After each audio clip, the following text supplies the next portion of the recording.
د میدان وردګو ولایت اطلاعات او فرهنګ ریاست فرهنګي پلاوي له تاریخي ابدو څخه د لیدنې په لړ کې په چک ولسوالۍ کې د یوې لرغونې استوپې څخه لیدنه وکړه چې د کوشانیانو په دور پورې اړه لري. یاده استوپه د چک ولسوالۍ سیاب درې په حکیم خیلو کلي کې په لوړه غونډۍ زرګونه کاله وړاندې د کوشانیانو په زمانه کې آباده شوې چې اوس مهال یې یوه برخه تخریب شوې ده. دغه استوپه د هغې وخت په ځانګړي نقش او نګار جوړه شوې ده. د استوپې ګرد راګرد تر ځمکې لاندې تونل لري چې شاوخوا تر ځمکې لاندې د اوسېدو کوټې هم شته او دروازې یې تونل ته راخلاصې شوي دي. ستاسې وینې دغه تونل په شکل باندې چې کوم عماره جوړه شوې ده دا د استوپې دور یا ګرچاپېره همدغسې په همدغه شکل باندې ځای جوړ شوی ده.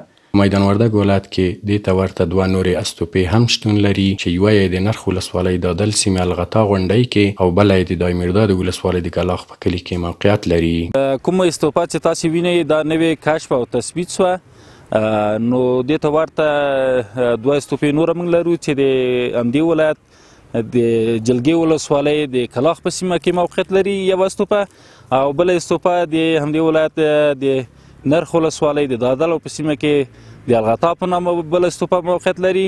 دا استوپې ټولې د کوشانیانو یا د بودیزم زمانې ته منسوبې دي. بلخوا د سیمې یو تن اوسیدونکی ښاغلی درانی وایي دغه استوپه تر ډیره روغه پاتې وه خو په افغانستان کې د روسانو د یرغل پر مهال د تیارو د بمبار له امله خرابه شوه. په ستره قوه کې چې دا جنګونه شول دغه ځای مینې په توپ وویشتله دغه او د دې خوا نه هم په د توپ دوغو ځه ولګېدله د بوتې خوا نه ستره قوه چې وه داسې په دې لار روانه وه په دې روانه وه په دې روانه غرونه رغونه یې ټول نیولي وو.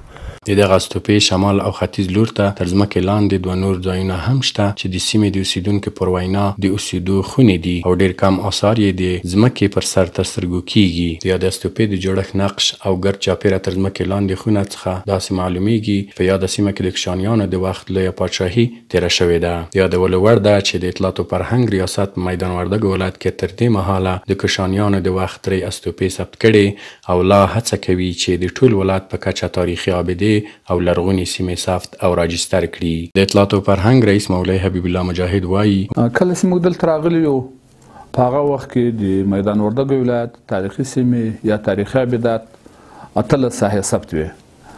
د موږ د کوښښونو نتیجه کې نو اوس 15 ساحې ثبت دي.